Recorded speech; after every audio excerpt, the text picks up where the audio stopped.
এক গ্রামে ছিলেন এক দরবেশ বাবা। সারাদিন মানুষকে সৎ কাজের উপদেশ দিতেন। দূর দূরান্ত থেকে লোকেরা এসে তার কাছ থেকে শান্তি ও দোয়া নিয়ে যেত। একদিন গ্রামের এক লোভী মহিলা তার কাছে এলো।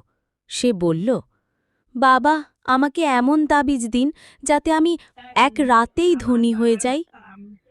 দরবেশ বাবা মৃদু হেসে বললেন, সন্তুষ্টি সবচেয়ে বড় ধন। যে সন্তুষ্ট সেই ধনী। কিন্তু মহিলা শুনল না। সে বারবার বলল, না বাবা, আমি ধন চাই, সোনা চাই। তখন বাবা একটি ছোট মাটির কলস দিলেন। বললেন, এতে তোমার চাহিদা পূরণ হবে, তবে কখনো পূর্ণ হবে না। মহিলা খুশি হয়ে কলস ভরে ভরে সোনা পেল। কিন্তু যতই নিল, তৃষ্ণা বাড়ল। একসময় কলসটি ফেটে গেল আর সব সোনা মাটির ধুলায় মিশে গেল। সে কাঁদতে লাগল। দূরে দাঁড়িয়ে বাবা বললেন, লোভ মানুষকে শেষ করে, সন্তুষ্টিই আসল ধন।